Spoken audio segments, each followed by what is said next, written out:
Thank you so much for joining our event this evening. This is our first virtual event specifically focused on helping you advance your career in tech.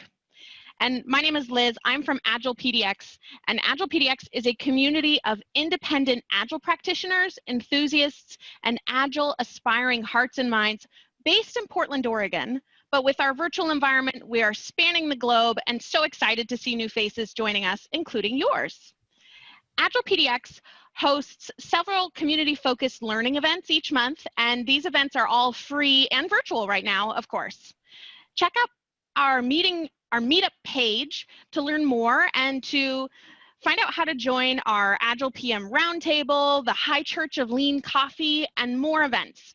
And we will send a link in the chat. There's that link. And today we are absolutely delighted to be partnering with our premier sponsor, ProFocus Technologies, to bring you an evening of career in tech insights and strategies for you to move forward in your journey. So with that, I am so excited to introduce you to our moderator for this evening, ProFocus Vice President and all-around great person, James Lund. Thank you, Liz. Appreciate it. Hello, everybody. I'm really excited to be here, and I'm really excited about this event. As Liz mentioned, this is an annual event that we partner with AgilePDX with, and really thank you, AgilePDX, and thanks to our panelists for joining. We feel like this is such a value add to so many participants. Just the learning from the panelists that have joined us last year. I really am disappointed that we can't be in a room together with you. A little bit different doing it on Zoom, but really excited to be here. As Liz mentioned, I'm James Lund with ProFocus Technology. We are a technology staffing and consulting provider here in the Portland metro area. Our mission is to create exceptional experiences for all of our candidates, clients, as well as our internal team members. And consistent with that mission is creating an exceptional experience, and part of our core values is to share generously. And so really that's part of the reason for doing this event is to make great connections and to share knowledge and to help you along your career and your journey, whether it's finding a new role or advancing in the current role that you're in within tech. So I'm going to jump into the agenda here. Just so everyone is aware, we are recording this, so you'll be able to revisit these slides, and we're also going to package all of this up, everything, key takeaways, and really the most important insights from this event into a blog that we're going to share as well. So you'll have access to the recording as well as that blog to review. First, we've got our welcome, and then we're going to have presentations from each of our panelists who you can see on the screen, and as well as a group Q&A, and then individual opportunity for you to connect directly. So right now, obviously, this is just a webinar, so you're going to hear a presentation. We're going to have Q&A. We do have the Q&A box there. Feel free to go ahead and type any questions along the way throughout these presentations from each of our panelists. I'll be reviewing those, and then at the end of all the sessions, all the presentations, we're going to go over those and the ones that we have time for. And then if we don't get to any of your questions, you'll be able to go into your own little breakout sessions with each panelist. And we'll send you a link, and you'll have access to jump right into those at the end. And then you'll actually be on video and be able to talk directly with each of with any panelist rooms that you go to. So jump right in. Just to introduce you to our panelists here, we have Mike BIBEAU. He's a software development manager with AWS. Tyler Eastman is with ClassDojo, Android engineering manager. Kristen Andrews, senior software engineering manager with ZoomCare. And then John Boone, he is our president and founder of ProFocus Technology. So we're going to jump right into the presentation. Just a reminder too, so you can go ahead and put all your questions into that Q&A. You can hold them until the end as well, but we'll be reviewing throughout the presentations too. So if something pops up, we're not going to actually answer them or address them until after all the presentations, so that each panelist can have an opportunity to address the questions. So we'll start off with Tyler. Welcome, Tyler. Hello, hello. Thank you, James. Thanks, AgilePDX. Thanks, ProFocus. Good to be here in my garage. This is not the beach. Don't let my background fool you. Actually, I don't know if that's even my current background right now. I can't see my face. I'm assuming it is. But yeah, let's see. So I thought I'd go over kind of my career a little bit, and then talk about some learnings and some recent exciting transitions I made. Let's see. So I'm a self-taught Android engineer. I'm an Android manager now, but still very much in the code. Engineering is my passion. Let's see. I started my journey in tech a little over a decade ago. I was actually working at a health club in the Portland area called Club Sport. Some of you may know it, with my buddy James Lund. Funny enough. And back then, I was going to school for opera, and I really enjoyed that. But I realized pretty quickly that it's going to be hard for me to make a career out of opera. Plus, there's a lot of travel involved, et cetera, et cetera, et cetera. But while I was in school, I didn't want to, at the time, I thought, you know, I don't want to find a job where I'm going to have to sit at my desk all day.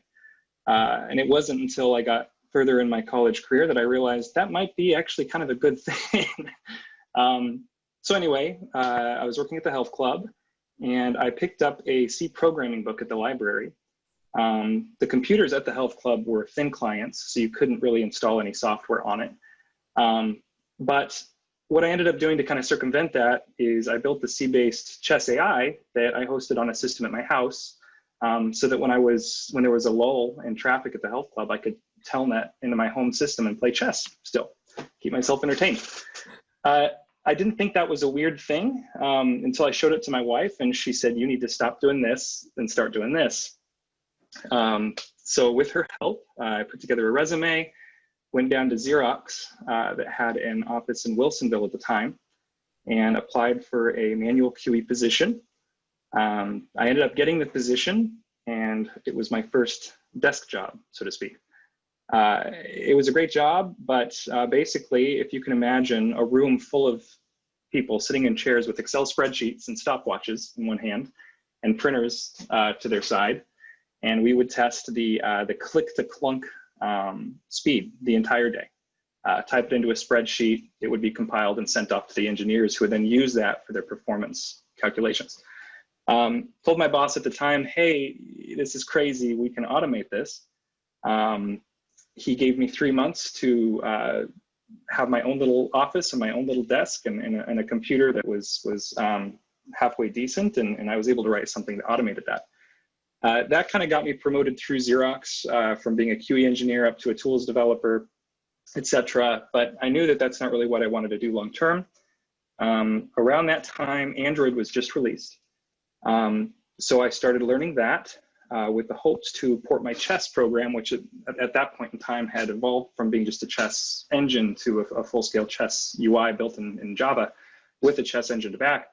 I wanted to port that over to Android because there was literally nothing on the Google Play Store at the time. I think there was one chess program that was pretty hastily written. So needless to say, I didn't get it released in time. I ended up moving down to California after Xerox to start my career and to start a company to do that. But I went to a meetup and I ended up getting headhunted by a pretty awesome company that I think is still around called Mobile Roadie. And we developed white label applications for thousands of customers. The Sony Music Group was really our biggest client. So Madonna, Taylor Swift, Red Hot Chili Peppers, etc. Super fun, and that was my first Android job. A couple of years into that, my wife and I wanted to start our family. So we decided to pack up, move back up to Oregon, and do that. In Oregon, I got picked up by Nike. Was there for, I think, 5 or 6 years. And I was their first Android hire, which is kind of a cool badge of honor. But I'm certainly not, there's a ton of Android folks there now. It's a great company as well. But yeah, while I was there, I ended up leading the shared components, which is basically a shared library that all of the Nike apps use, and it brings profile, common utilities, etc. to the applications. Left Nike for Walmart Labs a few years back, and there I made my transition into engineering management. And I ended up leading Pickup chain-wide for, I think, until June, so a good 2 years there. After Walmart, or actually I should say at Walmart, I leveraged, oh, hey, look at that. That's a cool slide. At Walmart, I leaned heavily on ProFocus to help me staff up my teams. I led 4 teams there, and ProFocus was instrumental in getting them staffed up.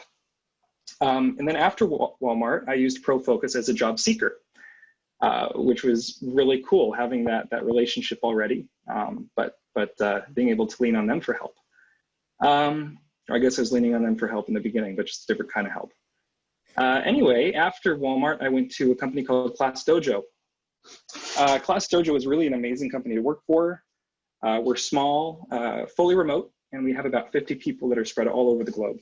That's a Zoom picture that we took of the whole company just a week or so ago.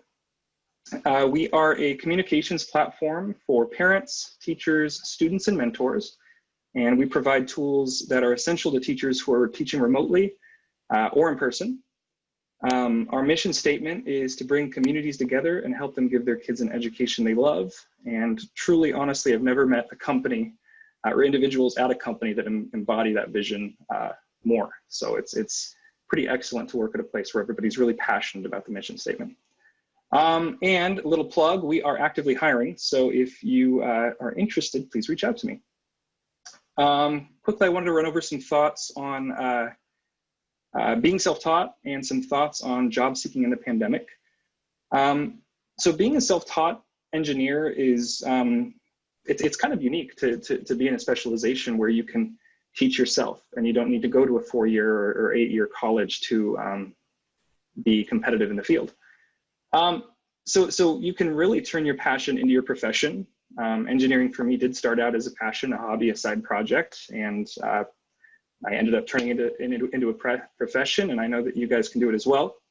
Some benefits are no student loan, which is nice. You can go at your own pace. And you know, back when I started, there wasn't really, I think YouTube was around, but in its infancy. But now there's just tons of open source projects, online courses, certifications, etc. It's never been a better time. Some of the cons are you do need to work a little bit harder to make sure that you're well-rounded. And it might be harder to get an internship if that's really your way to get a foot in the door. I'd recommend for engineering going the QE route to get your foot in the door, but I'm sure that's just because that's what I did. Let's see, job seeking in the pandemic. So as I mentioned, I was recently on the job market as a job seeker. And I was really scared entering the job market because of the state of the world. It's easy to be scared.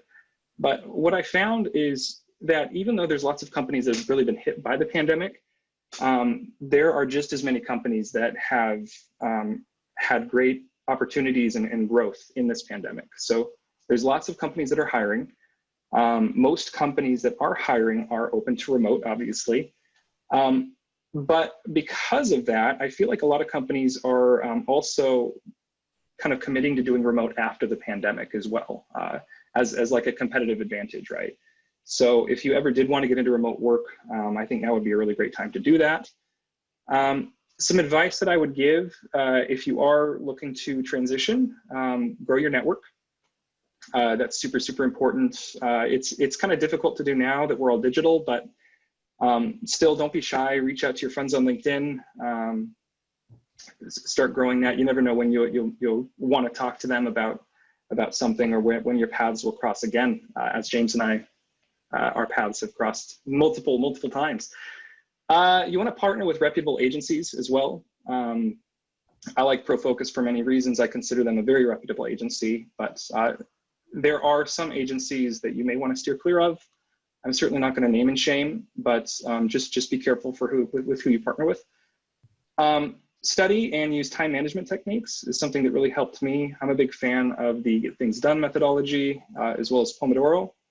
And I can't tell you how much that's helped me stay on task with my studies. And keying off of studying, you want to make sure that you're constantly sharpening your tools, especially if you're self-taught. One of the things about being an engineer is the interview process is usually a little bit rough. It's a little bit of a gauntlet because you need to be able to prove that you can walk the walk instead of just talk the talk. So if your skills are sharp and you put in the time studying, you're going to be in a good place there. So to conclude, I think I covered just about anything, but I wanted to thank again ProFocus and AgilePDX for putting this on. Thanks, Tyler. Appreciate it. Thank you.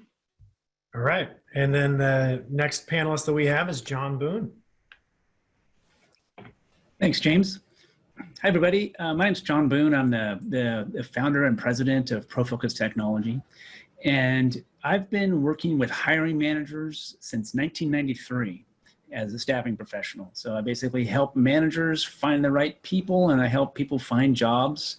So I've been doing this my whole career, essentially. And so, I work every day in the tech talent ecosystem. So I'm constantly talking to tech managers about what they're looking for in their hires and what they want and the best candidates and why they hired this person and why they didn't hire that person. I'm also talking with the candidates as well as to, why they got hired or what, which ones do and which ones don't. And so just it's a flood of information about what tech, how to move ahead in your tech career.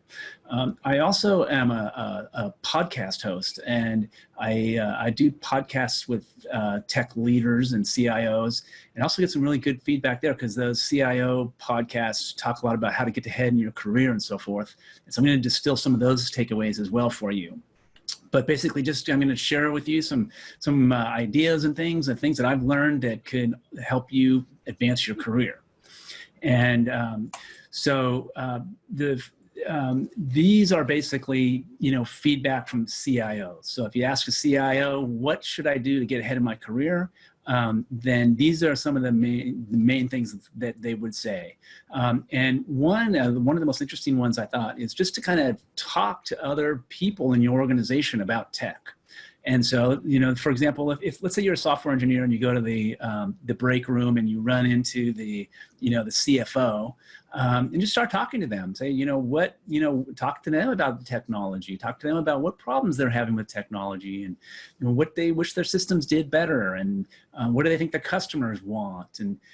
And what this does is, first of all, you're learning a lot and talking with that person. You're building a relationship with that person as well. And what's going to happen is that they're going to be wondering, let's talk about who we're going to promote. Who's our next manager, or who's going to be the next VP. That CFO is going to know about this conversation he or she had with you. And it's going to remember, and then you'll have had this conversation as well with other people. It's just a great way to kind of network your way through the company and become like a thought leader and someone who really, is interested in making things better for the company and so forth. So that's a really interesting tip there. Another one, which is real basic, but it's really important, is learn your business. So whatever company you're working at, learn about your industry, research it. There's probably all kinds of stuff online about your industry. Talk to the business managers, learn what the business priorities are there. And then once you kind of built up that groundwork, then you can start making suggestions at work based on your knowledge. You'll say, there's this other part of our industry that we're not even tapping. We should use our software to do this. And then all of a sudden you're really standing out. So important. Of course, your business knowledge and skills is really, really big. We all are into tech, and we love tech, and we love all of our tech stuff and our software engineering and all these kinds of things. But, it's the business knowledge and the business skills that are going to get you ahead if you want to go into management and leadership and be these kinds of things. So just learn about budgeting, learn about investing, learn about the business outcomes, and just learn all about business that you can and be really helpful for you. And then, of course, work beyond expectations.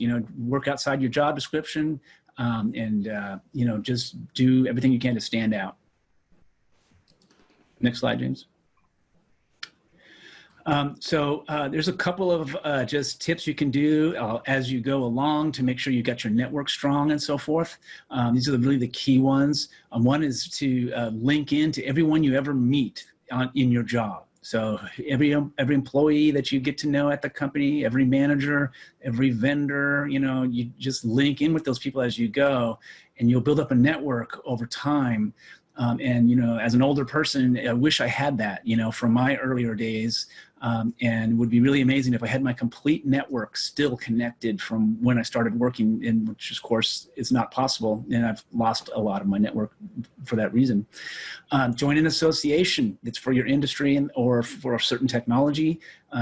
Cultivate relationships with people in your field, get to know them, try to help them and things like that. It's worth the time to do this. Keep your LinkedIn up to date all the time. Work on open source projects. Build up, work credibility on GitHub and Bitbucket and Stack Overflow. Managers love to see that stuff. That's really, really important.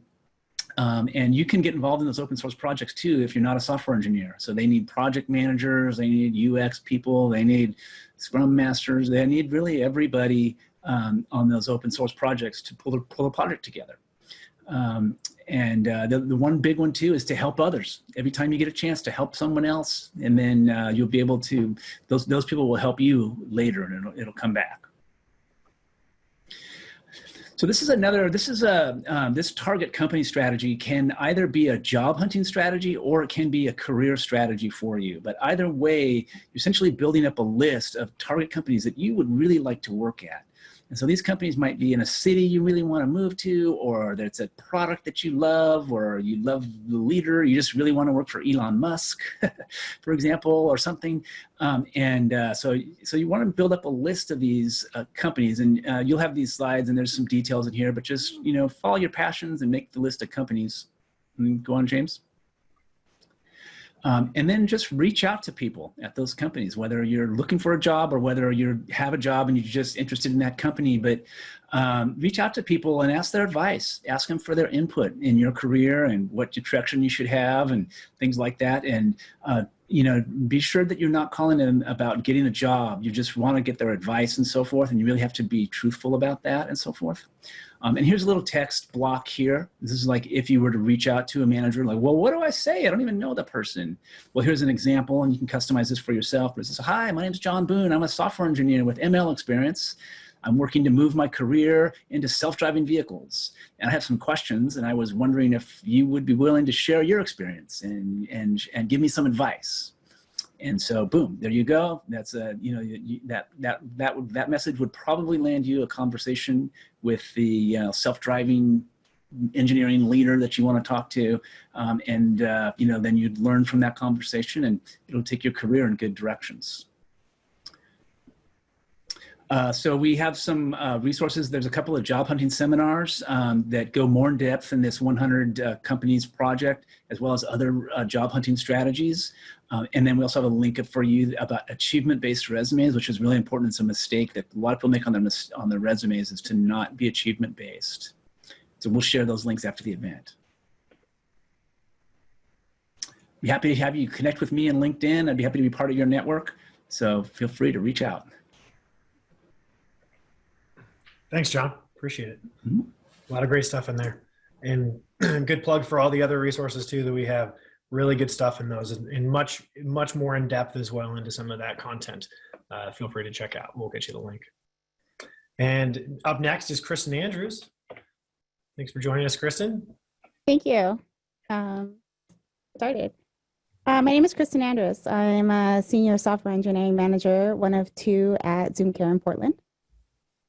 I just want to start off by just giving you just a little bit of a rundown of myself. I'm a mom. I'm a daughter. I am a big gamer. I'm a streamer on Twitch. My hobbies are racing cars and hanging out with my dogs. I'm engaged. I'm big on technology, like really big. I mean, I used to camp out overnight for iPhones.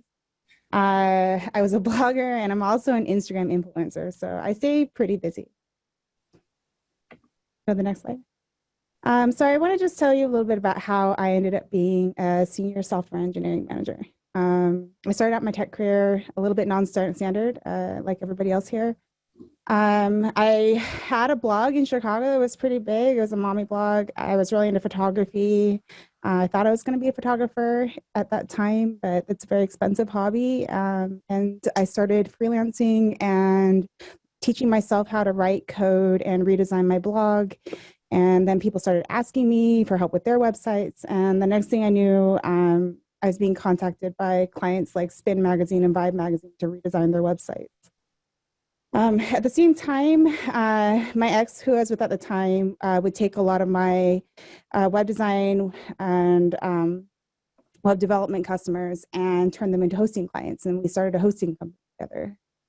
At a certain point, we ended up kind of, not really working well together, which I think is pretty common. We're mixing like personal stuff with work stuff. So he continued to grow that business from a hosting company to a data center. And then I continued on my career. My first real job, not freelancing, I was hired as a CSS ninja by a marketing agency in Chicago called Acuity Group. I worked for them on a lot of different projects. We worked on Kohl's.com, Sears.com, a lot of retail websites. And at some point they sent me out to client site, and Sears decided to keep me and gave me a job there as one of their first UX hires onto their new business group. Their new business group was responsible for incubating ideas that the CEO had. This is in the time when .com was really coming up. People were really starting to understand the value in social influence and how people could utilize that to help people make decisions. And so I worked on a lot of different projects that they had that was around that type of market. And when they would get off the ground, then we would hand them off to other teams to support if they were successful. And if they were not, we would just toss it and start another one. So it's kind of like working on startups all the time. And it was really fun. A lot of different types of technology, a lot of experience all over the place, which I think really segued into a lot of things that I had in my career later on. While I worked there, they also had me doing a lot of interviewing and staffing of developers, reviewing resumes, helping them come up with best practices, a lot of things that at the time, I guess I didn't really realize were management roles, responsibilities. And it kind of set me up for what I'd be doing for the rest of my career. I just didn't realize at the time that that's what it was going to be. After Sears, I ended up going back to work at the data center for a little bit.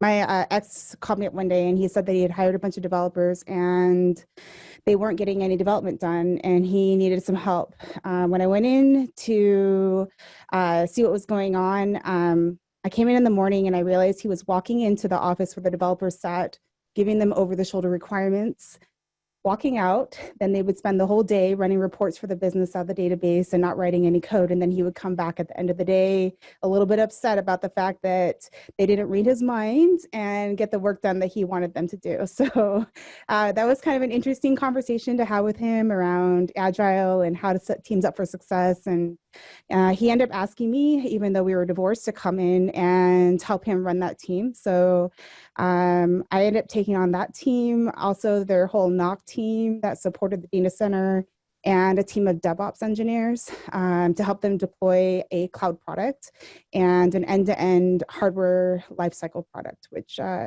would do everything from deploying OSs out to servers to tracking hardware and what machines it was in so that they could understand if it was going bad, what machines also came from the same purchase orders.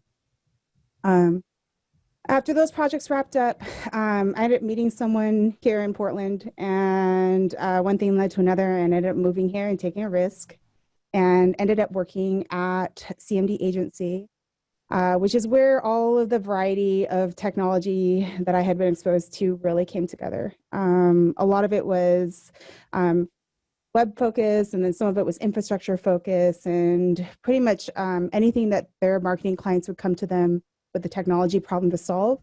My role there was to help them understand how to charge for it and then babysit the project as it went through design and technology to make sure that it could be executed for what the marketing agency was charging for, and that there was no tech risk and that it would be stable when it went live. So I did that for about 6-7 months, and then they hired a new CTO, which is where I met John McCannis, who's actually the CIO that I work for today at ZoomCare.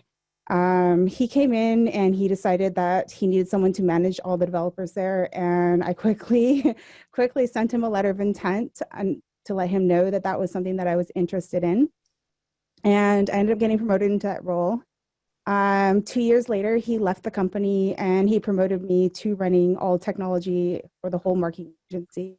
If you're not familiar with them, they're, I think, the second biggest agency in Portland. Their clients are Intel, Microsoft. They do a lot of stuff for Xbox.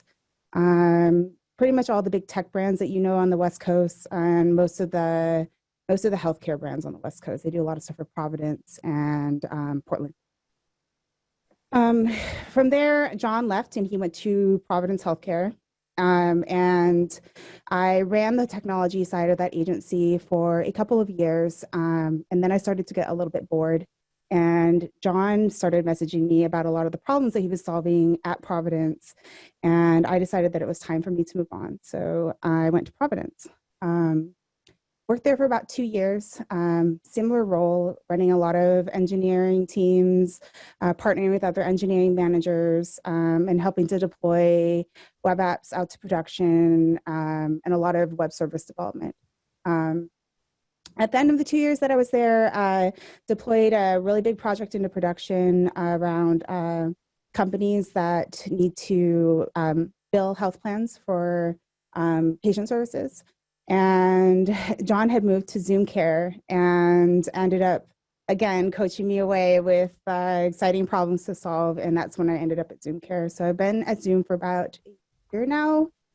We've grown our teams there from 8 engineers to we now have 5 Agile teams of engineers that covers quality and software. I think our whole group now is around 50 people. And then we're also augmenting with teams in Mexico. And I really enjoy it. A lot of big problems to solve. Zoom is growing big time. And I really like the size of the company, a little bit less bureaucratic than bigger companies like Providence. I want to leave you guys with a few takeaways, things that I think that have really propelled me in my career in lieu of having any sort of formal tech education. First thing I would say is always choose your boss, not your job. Having a boss that's really invested in your future is always going to be something that will help you along the way. Finding good partnerships there and being able to have transparency with your boss is really, really going to help you navigate and explore different directions you want to go and be supported through it. Drink a lot of coffee. I think everyone will say this. Networking is very important. Very, very important. I think that's one of the biggest things that I took away from working at the marketing agency is that meeting people and connecting with people and building those relationships is always going to support you through everything that you do later on.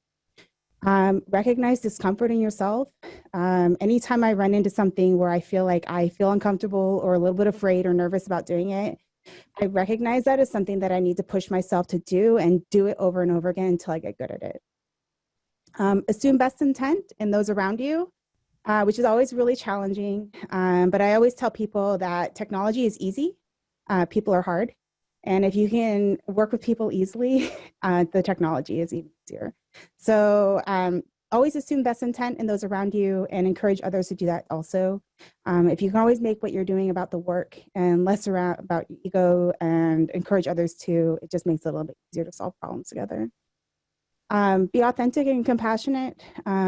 It's no secret that these days people recognize that emotional intelligence is really key when it comes to building teams and demonstrating signs of leadership. And that's something that's always going to be something in your pocket. So listen to those around you, value what they say, treat them how you want to be treated, and always bring that to the table in how you interact with others. And then also know your weaknesses. None of us are good at everything. So surround yourself with people who are really good at things that you're really bad at, and make them your partners. I think that that's the biggest thing that we have on my leadership team that I work with now is that we all just really complement each other very well, and we trust each other to be good at the things that we're not good at. So, thank you so much. Thanks, Kristen. I love that, to choose your boss. I love that. Just, people say that people quit people, but which is so very true. But I love the idea of flipping it and thinking about it from the perspective of choosing your boss and as opposed to your job. That's a great point. Just a reminder before we get to our last panelist presentation, we will have Q&A afterwards, and continue to get your questions in. Submit your questions for the group of panelists. And then without further ado, Mike, BIBEAU. Hey, everybody. Mike BIBEAU. I think I recognize a few names on the on the guest list there. Everybody logged in, so shout out to, I think, Gina, Chen, a few other folks that I think I recognize there. But I thought I'd kind of stick with the theme of people's sort of journey today, and I think you can probably go to the next slide. I'm a software development manager at AWS Elemental here in Portland. And there's a long journey that got me there, and I can talk a little bit about that in the Q&A. I started out back in the 80s with an Apple computer, went to the Air Force Academy, graduated in 91, went and got my pilot wings, and then went off to grad school, did some of that, flew jets for a while, went to grad school again, and then stayed pretty much the rest of my career flying F-15s. Got out of the Air Force in 2011, worked for a couple of military contractors, the last one being Northrop Grumman, which is, kind of really where I really started doing kind of the software development as a systems integration engineer for the new Air Operations Center. That was a pretty neat job. But then I moved from the East Coast here to Portland about, I guess now 6 years ago.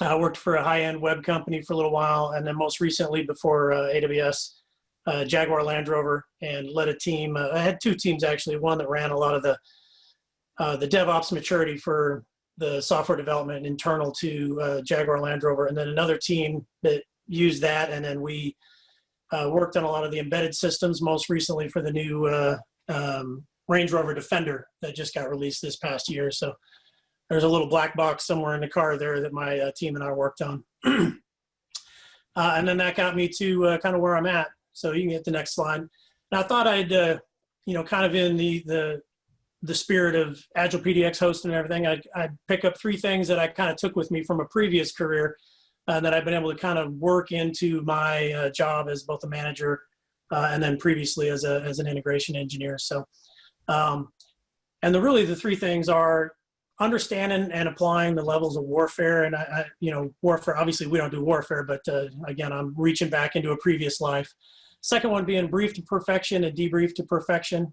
I think the slide says something different there, and then burn down risk and ambiguity and uncertainty. But if you can go on to the next slide real quick. So the first thing is understanding, and this is a big lesson that I brought with me that kind of fits nicely into, the Agile way of thinking, or the DevOps methodology and that whole kind of framework, whether you are at a company that's doing SAFe or you're doing, I don't know, all the other ones, Dave, there's all these sort of frameworks out there that are all really great, depending on how you need to fit that into your company. But what I break it down to is the same thing that's been going on for thousands of years in sort of military operations, is those three levels of strategic, operational, and tactical. And that's something that I really bring with me to different companies, because, you can't win a war if you just have an unconnected string of tactical victories, right? The cost is too high. And obviously, people wouldn't last very long or tolerate that for very long. And you really want to, start with an end state, work your way backwards. And the way that you do that, at least the way that I learned it in my previous life, was, through those three levels. A lot of people will say the operational level, or operations. When you hear that word, people usually are referring to, keeping the lights on. When I talk about the operational level, it's that sort of art. In my second postgrad at the Air University, we called it operational art. Believe it or not, I actually have a degree that says that on it. And what that is it's that sort of unquantifiable way of hooking strategy down to tactics, right? And that's probably the biggest thing that I've brought with me. It's a real good fit into Agile process and the Agile way of thinking, because it's about the principles. If you can go to the next slide. When you translate this over to kind of what we do, or what you might be trying to switch your career into doing, you can't make a product without an unconnected string of features, or you're just going to burn through all your resources, and you'll soon find yourself out of business, right? And a lot of these are things that you hear in meetups, TED Talks, whatever. Start with the customer experience, work backwards. That's probably a Steve Jobs quote that I misattributed there, for all I know. But the same thing, you have to go through those same levels. You got to have a strategic level, an operational level, and a tactical level. The operational level is something where project managers live, and that's where you often hear about agile process, right? Sprint cycles, release cycles, and getting on a cadence, but if you don't have strategy and good skill and good buy-in from engineers and designers, then it really doesn't do you much good. So, all right, next slide. The next thing that I brought with me from my previous life was brief to perfection and debrief to perfection. And what I mean by that is, have a perfect plan, or at least what you think is a perfect plan, because as soon as you start to execute on your perfect plan, what you actually need to do is going to change, right? And then have a way to accurately observe what it is you're actually doing, right? Through, instrumenting. I mean, we have zillions and zillions of dashboards at AWS. And we, believe it or not, we exhaustively go through the dashboards for all 300 and plus services around AWS with the CEO of AWS once a week. And somebody amongst all those services gets picked to brief their dashboards, right? That's the observations. But if you don't know what's going on with what you're doing, then you can't really make the match. And that space in between those two, that's where the learning happens. That's where the growth happens. And if you don't do it right and you fight it, that's where conflict and failed projects and poor quality come from. So it's kind of a creed. In fact, I have a book somewhere in my office here written by an old fighter pilot buddy of mine who's on the speaking tour now. And I think it's just called Debrief to Win. And a guy I used to fly with back in the day. And it's a great book, and it kind of covers this. And I think actually expectations, observations, those two words are probably stole from Tony Robbins or something. But that's the idea is you got to move those two things as close together as possible and figure out which side of the equation is out of balance before you waste your resources on it. So big lesson I brought with me. And then the final one is this idea of burning down risk and ambiguity early, right? Again, in warfare, obviously, you don't want to send people into unknown situations when you don't have to. John Boyd is the one that made this crazy diagram right here, and it's called the OODA loop. In fact, at the Air University, there is a little loop out in front of the building called OODA loop. And the idea here is, again, if you're an Agile practitioner, this is going to look very familiar, right? We have these principles of war that were written, I don't know when Sun Tzu wrote them, a long time ago, right? And those start to draw some guardrails and some ways of working that we turn those into doctrine, we turn those into tenets, we turn those into tactics. We actually use tenets at Amazon as well. So there's a lot of translation there. But if you don't have a nice framework to help you start focusing your efforts, it's easy to get lost. So next slide. So when I talk about, burning down that risk and ambiguity, when you're talking about military, the way we did it is we would take that strategy. We had skilled tacticians, we had skilled pilots and whatnot, and we would build these lists of, okay, if we're gonna make this be over quick, what do we need to deny the other person of? What are those targets? What are we gonna do? And then we would turn those into a daily cycle, a cadence. You've heard the term, develop on cadence, release on demand, and it was that kind of same mindset, right? Those daily orders would turn into a list of actual things that we want to, hit. Hey, I want to hit that fuel tank or whatever to keep them from sending bad guys our way. If you hit the next slide, that same exact sort of mindset is the last thing that I really brought with me, because it kind of translates into just this overall thing of making software, right? I make a list of features. If I have a strong strategy and I have strong vision from, whether it be product management, leadership, or whatnot, if I know what I intend to build, because remember, that's going to change every day, then I can start turning that into something that tacticians or developers and designers and people who actually make things can start to act upon, right? And so stories and teams start to break that up, because now time becomes the big factor, right? You can't just snap your fingers and have everything done at once.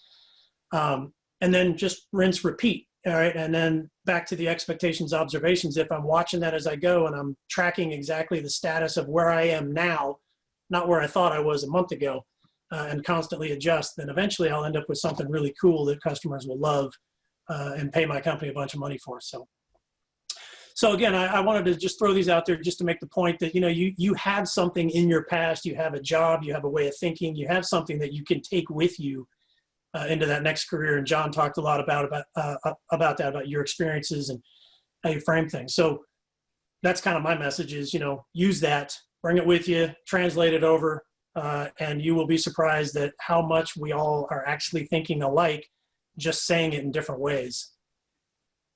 That's what I got. That's great stuff. Thanks, Mike. All right. Now we're on to our Q&A portion of our webinar. And be sure to get your questions in. We're going to start off with a few that we have for our group Q&A before we go into individual sessions. And a reminder for anyone who joined us late, just a heads up that we're now finished with our presentations. We're moving on to our group Q&A, where we'll have Q&A for all of the participants, all the panelists. So go ahead and submit that in through the Q&A function as opposed to the chat. So make sure you're using that questions and answer function within Zoom. And after we're done with that group Q&A, we'll jump into individual sessions. We'll have a link for you. You'll be able to jump into individual sessions with either John, Kristen, Mike, or Tyler and ask them questions directly on video. So right now we're in our webinar portion. We'll just jump right into Q&A. And the first one, we have a few questions that we've prepared as we get questions to come in. We'll ask the group before we go into the individuals. But we talked about hiring, and I know, Tyler, you mentioned that you guys are hiring and others as well. Hiring is recovering. It's one thing that we're seeing. We're really seeing it here at ProFocus. We're seeing, as well as in our recent Portland Tech Trends survey that's not quite closed yet, but just as of the data that we have from hundreds of Portland tech leaders, 42% of those respondents said that their headcount, their internal headcount, will increase in 2021. So we know that that's going to be a trend. We're seeing it right now, and we know that it's going to continue. So a couple of questions around that in terms of hiring and the interview process. First one for our panel is, what is one piece of resume advice, thinking of resume advice that would be appropriate for the tech community that you think that they should know? You mean aside from do exactly what your recruiting agency tells you? Yes. I'll take this one first. I haven't done a ton of hiring, during the pandemic thing, because we've got a pretty solid group on my team where I'm at. But at Jaguar Land Rover, there were times where I had probably 50, 60 resumes stacked up on my desk. We didn't really have we went through a period of time with no sort of support, and my advice would be get to the point.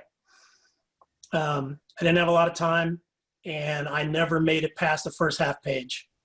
I would make and as wrong as I know that probably was sometimes, I didn't have a choice, and if I wasn't interested after a half page, you went in the maybe later pile. So. And how often do you get to the maybe later pile? Next time an opening comes around. It's a tough one, and that's why I think that agencies like you guys are pretty critical, because you can help filter through a lot of that and help people get to the right ones to look at a lot quicker, because you don't know how many of those that you're passing over that would have been a perfect fit. Yeah, absolutely. I would echo that. I would say as a candidate, maybe looking at the job description and retailoring your resume for some of the skill sets right up front and center that that they're looking for. Because same thing, if you're going through 50, you're really just quickly screening over what pops out of the page at you and then coming up with a short list to screen on the phone. So. Yeah, it's a tough balance. As a hiring manager, you don't really have a ton of time to read through an essay. And I know when you're creating your resume, it's easy to fall into a habit of wanting to be verbose, right? Wanting to elaborate on all of the experience that you've had, which is super valuable. But I'd say find a happy medium between bullet points and being short and to the point. I would say more than a half page, but depending on what job you're trying to fill and how many applicants you have, definitely keep all the important stuff on the first page, preferably towards the top. Yeah, James, I'd add one thing. My experience at Amazon is different, because obviously we have a pretty deep support system for the hiring process at the company I'm at now. And your resume gets you the interview, not the job. And so that's something to remember is focusing on that. You're not trying to get the job with your resume. You're trying to get the interview. We have a very, very hard interview process where I'm at now. And that's, your resume almost doesn't matter at that point. Yeah. John, do you have anything to add? Yeah, I think that to have an achievement kind of flavor to your resume is really important, and so many people make this mistake. So I'll give you an example, actually, imagine an ice cream scooper. So the person's an ice cream scooper, and then their resume reads like this. So this is the wrong way to do it. So it would say there's 3 bullets: scooped ice cream, operated the cash register, and clean the store. And so, that's what they did in their job. That was their job description, essentially, and that's a good description of what they did. But it would be so much better if they said, if the 3 bullets read like this: was awarded the fastest ice cream scooper, for the month of April. I always balanced my cash register within 50 cents. And third, I was nicknamed Clean Sally for how good a job I did in cleaning the store. So it's an achievement-based resume. It talks about the things that you did in an achievement way, and not just what you did as in like kind of the job description. So that's a mistake I see all the time on resumes. Absolutely. Any other thoughts before we jump into the next? We're good? I would say one other interview challenge here obviously is now, we're doing webinars remotely, and now so many people are interviewing and being onboarded remotely as well. Some of it's partially remote and socially distant coffees, but a lot of companies are hiring 100% remote right now. So for those of you, obviously, managers that have been interviewing and onboarding people remotely and have done a lot of remote interviews, what are some tips that you can give to the audience in terms of navigating those remote interviews? I'll jump on this one. So try to keep it as normal as possible, right? Pretend that you are driving to an office and having a nice formal interview. Make sure your hair is done, I suppose. Make sure you have a really good audio video connection. If you're sitting out in the backyard with a spotty internet signal and your dogs are barking, it's going to be hard to get the amount of information that I really need in order to make a decision about whether to progress you to the next stage in the interview or not. That's one tip that I think you should really take to heart. Yeah, that's one. I'll let the other panelists add to that. Go ahead, Kristen. Check your technology early, because you only get a certain amount of time for them to get to know you, and you get to know them and understand if it's a good fit both ways. If you're spending 10 minutes of that trying to connect or trying to get your mic or your camera to work, just eats away at the time that you have. So I'd say from a personal lesson, when I was looking to change jobs before I got the job with Amazon, I did interview with one other company, and it was all remote interviews because the company itself has always been remote. And I got some feedback after that process, and it was, man, we really like you, but one of the guys, because we have to have a unanimous, didn't really think you were delivery focused or focused on results enough. And I was like, wow, boy, I thought I had stories and everything specifically for that. And I think as I thought more about it, I was probably, maybe because it was remote, not formal enough. This is the first remote interview I had ever done, and it felt a little bit like I was just, talking with my brother over the internet, as opposed to that sort of like beating heart and nervousness you get when you're in person and you're on the spot and you're at their sort of home court advantage. So I don't know if that's true or not, but something to consider. I think that's a perfect point. Yeah, I see that a lot. You see that nowadays, it seems like it's more prevalent than it used to be, where people are much more casual in interviews. And I think that your mindset going into it definitely is different, right? Versus walking into the office, into the lobby, you're getting introduced to people. It's a much more professional environment. You maybe just came from, cleaning up a toddler's mess to now jumping into an interview and they're kind of in the background. It's so natural to be more casual. I think that's a great point that you bring up. I'm going to add to Tyler. Tyler mentioned, internet connection and so forth. I just want to, you want to make sure you have a good setup. You want to have the angle of your camera proper. You want to have the lighting of your, good. You're going to want to be close enough to the camera, kind of like I am, and don't be like a tiny head. The managers, they need to get to know you a little bit. And if you're like this dark room or a fuzzy camera, or, you can, your head's like this small in the back of the, back of the picture, they're just not going to be able to get to know you. They're not going to hire you. So it's really important. Yeah, I would say like camera tech right now it's pretty hard to come by with COVID because everybody wants it. But if you had to prioritize your investment, I would prioritize audio.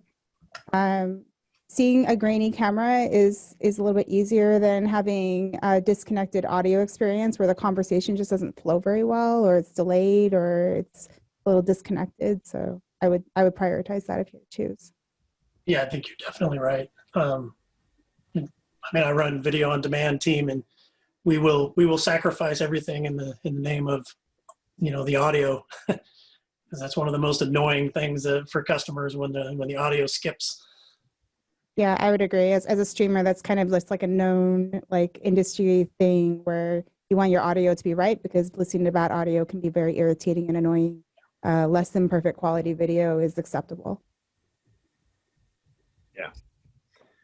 Yeah. Before we go to the next question, one thing I would add is we all have the luxury now, or anyone that's interviewing, you have the luxury of having some documents around you.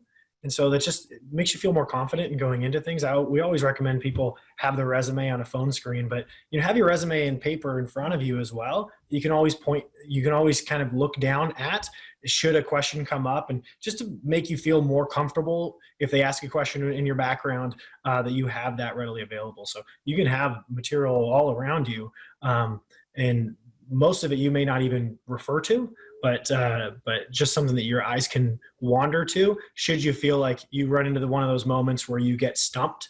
That's one thing I would add, is just being able to refer to those resources.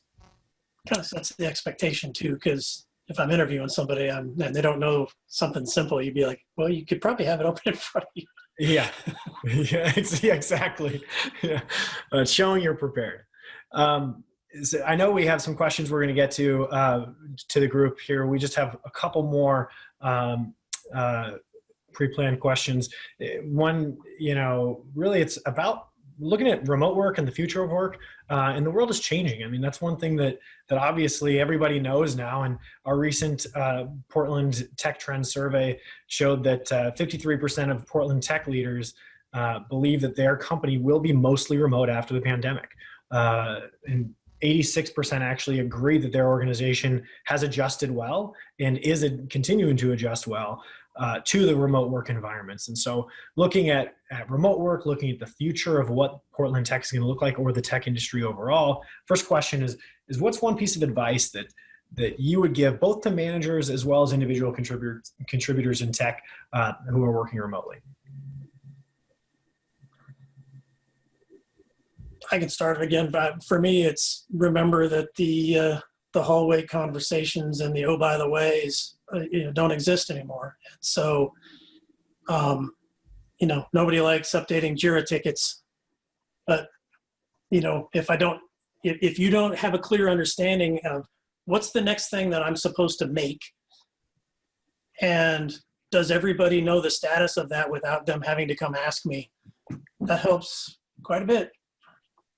Slack's great, but if I were to open my Slack window right now and show you the number of channels I'm subscribed to, just in my elemental one, not even including the rest of AWS, you would probably fall out of your chair. I'll piggyback on that one. So this is one that I don't necessarily subscribe to yet, but I'm going to. Here, let me take off my filter and you can see what I'm talking about. If I can. There we go. This is my lovely office. Make sure you have a decent office that's isolated from noise if you can. I've got my water heater in here, so it's not super quiet, but my kids, I've got 3 of them, are inside, and that's the biggest noise in my house. So make sure you have a nice place where you can go to focus, to concentrate, to work. Get ready before the day starts, just like you normally would. You know, if you start your stand up in the morning after just crawling in bed, you're going to not be as sharp, but you're going to come across that way as well, even if you don't necessarily think so. And like you said, Michael, as well, you know, the water cooler conversation, the hallway conversation doesn't happen. So really lean into your communication tools. Make sure that you're touching base with your coworkers. Have emotional check-ins as well. I find that's been important because it's hard to read somebody's body language necessarily over Zoom. And you might not have an opportunity to necessarily ask them about how their dogs, you know, did at the vet last week or whatever, if it's just a scheduled meeting. So use your communication tools, reach out and say hi, and have a dedicated space. I'd say are really important tips. Turn on your camera. Yes. I agree with that.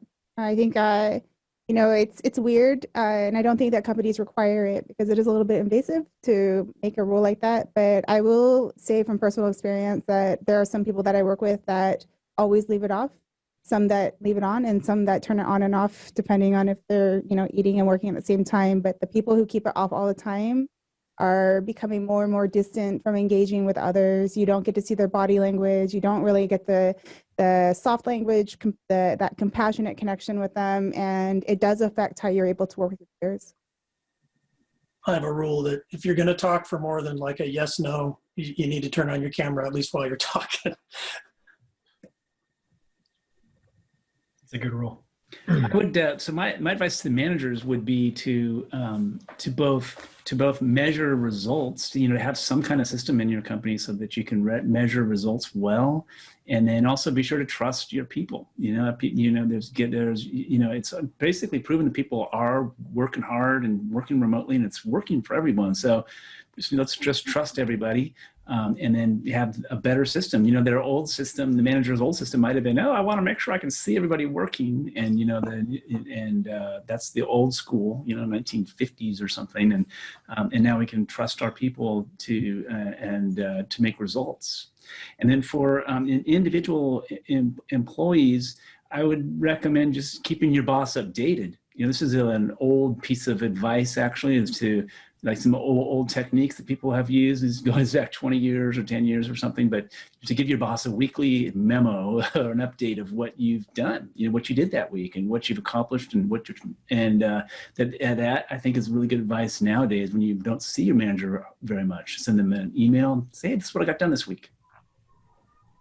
I agree, John. That goes to what I mentioned about expectations and observations. If I set clear expectations for you, and then I have to go put in a whole bunch of work to observe where you are because you're not giving me updates or you're just not being transparent, that gets a little bit cumbersome when you start to scale that for a manager times 20 people. Yeah. I think where you have the luxury of, or the convenience, I suppose, for many of us, it's a convenience and we enjoy working from home for many of us. Obviously, there is a little bit more of a burden on communication or an obligation to that as well. So beyond remote work, knowing that, you know, there are just so many things changing beyond, obviously, we know that trend that remote work is going to continue. What is really some of the one or some of the most exciting trends that you're seeing regarding the future of work here in the tech industry and specific to Portland as well? Video on demand is way up. It's more selfish. Yeah, I'll jump in. I've got one thing. I'm not sure how specific to Portland this is, but so it's really great that everybody's been able to find out how to work remotely in an optimal way, right? We're more effective. We are learning to manage our time really well, et cetera, et cetera. But what I think is super exciting about the industry right now with regards to remote work is all of the supplemental accessories to working remotely have gone remote as well. For example, this meeting is done remotely. Meetups are done remotely, right? So you can cram more into your schedule if you so wish, and you don't have to worry about traffic. And yeah, it's just really nice seeing everything kind of make the trend towards remote. Best cartoon I've seen during this was it's a guy sitting at his desk, thinking to himself, "Wow, these meetings really could have all been done over email." And I think people are really having those revelations now. The old school folks who were resistant to this new way of working have kind of been pushed over the cliff. So I think it's going to stick. What other trends are you seeing in terms of the future of work in tech? I continue to keep an eye on artificial intelligence. A lot of stuff that's really taking away a lot of the repetitive tasks that people are doing in their day-to-day roles and freeing critical thinkers up to work on higher value work. I think it's, as we're starting to rely on technology more and more, it's becoming more and more important. So. I think you're going to see a lot more companies reach those higher levels of maturity with their sort of, DevOps methodologies and whatnot of, automation. I mean, now, Google and Azure are pretty firmly in the game against AWS, and there's lots of engineers out there that actually know how to really build all of this, infrastructure as code and all this, and that skill set is to the point now that if you don't understand how that works, even if you're not the one doing it, even if you're just a developer and you don't understand the magic behind how your code gets from your keyboard to the customer, you're probably going to be behind. I think an exciting trend is like the rise of the IT department to become the digital transformation department for the company. And that, we used to be, making sure everybody's PCs worked and providing reporting and applications. And now IT department is going to be pushing towards the front and actually building the business and creating new revenue and things like that. And that, the IT department is going to have the best ideas and for actual business ideas for making things better. And it's going to lead to an interesting trend, which is related, which is CIOs moving into the president role of a company, and the CEO role, which has not been very common. But as just imagine that more and more companies with CIOs essentially as presidents, and how that's going to be, a transformation and an exciting one for our industry. I definitely would echo that. They do say that that's a sign of a very, very mature IT organization, is whether or not it's treated like a venue or a vendor by the business, or if the business is aligning to IT. Yeah. Look for that when you're job seeking. And the companies who are crushing that are really way out in front. Delta Airlines, KeyBank. I think the DevOps Enterprise Summit starting this week. I think it's online now, but over and over the keynote speakers for that. Disney now, absolutely crushing it in that area. They can send updates to the Millennium Falcon ride while it's in operation. So it's pretty amazing. Yeah, it is one of the things that attracted me to my role that I have now, where it was described to me in my interview that the parent company viewed ZoomCare as a tech company that happens to do healthcare and not a healthcare company. So.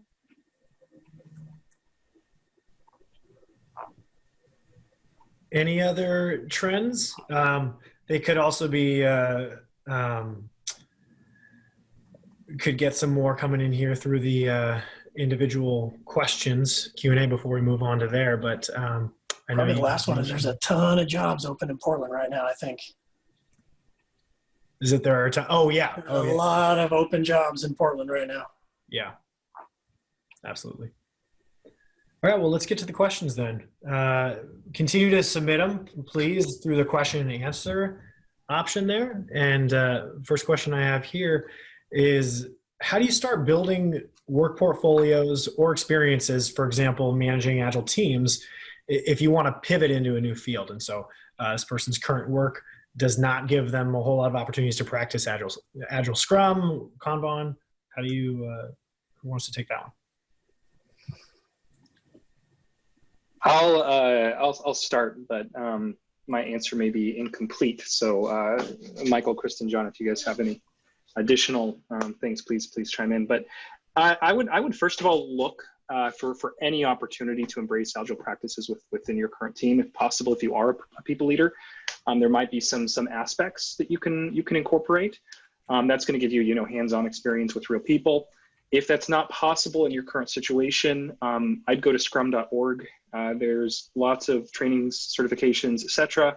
You can add that to your resume and start looking out for opportunities to kind of enter that space. I don't know if there's any way to get experience in Agile without joining a company that does that, or kind of incorporating that to your current team, but there may be something that I don't know. Practice it at home. I have a friend who has a Kanban board for chores for their kids. And my boyfriend and I joke around about it all the time. He's in marketing, but he's picked up a lot of Kanban skills from me, and how he helps people who bring him stuff barter with each other for his priority attention. And I have a friend who, was landscaping their backyard, and they set up like a Scrum project. So just find opportunity. Cook iteratively without recipes, right? I would also add to network with people with AgilePDX. So specific for Agile, I mean, this is an AgilePDX partnered event with ProFocus. There are a lot of great people with AgilePDX that will allow you to pick their brain. It may not be practical experience, but the more networking, I assume obviously if you're at this event, you've probably gone to some AgilePDX events before, but that would be a little plug to spend time with at AgilePDX events, and that will help you. Agile's, it's not a process. It's not necessarily a methodology. So it's not the steps and how you get the work done. It's the way that you work with people to get the work done. So there's a lot that you can adopt and establish without adopting the ceremonies as far as team values and how you work together, things that you set up for your teams and yours. Yeah. And I've explained it to my mother as, it's basically orienteering, but with people skills.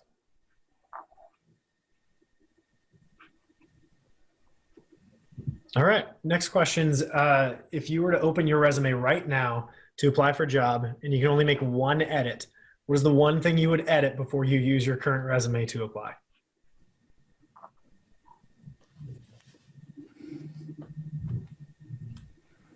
I'm trying to think what my resume looks like. I'd have to add ProFocus. That's me. But what else do we have? So I feel like people put a lot of priority on perfecting the resume. It is important to just have that information up front and center, but it doesn't have to be flawless.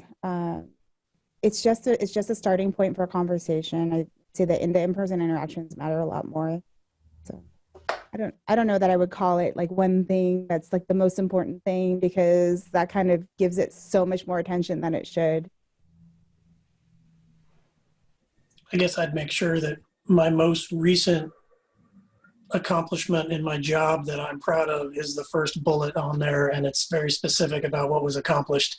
Kind of going to John's point, that'd probably be the thing is, because, and I don't want to say this in a disparaging way, but I in IT, I almost don't care what you did 3 or 4 years ago. I mean, I do, but I don't. You know what I mean? Like what have you done? It's kind of the what have you done for me lately?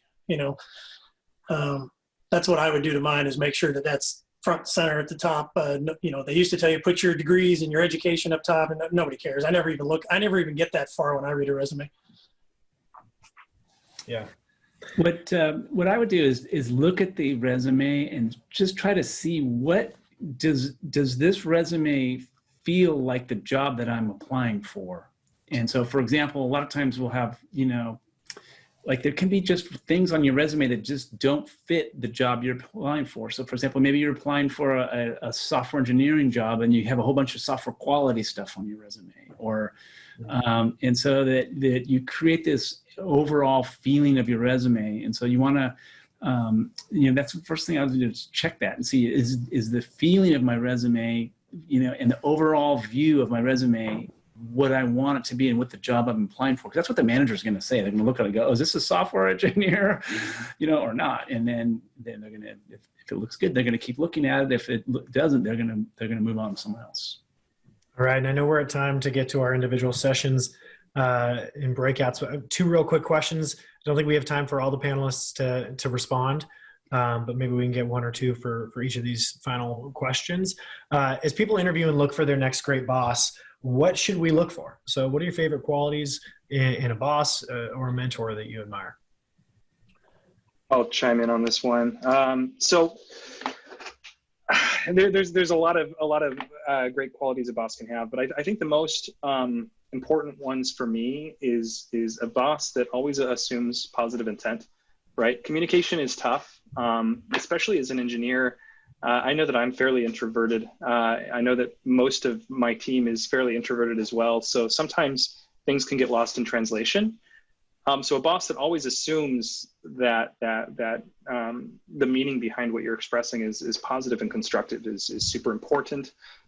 Someone who gives trust without it having to be earned first is another positive quality in a boss, I feel.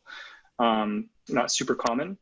And someone who is who puts life in front of work, right? Work should pay the bills.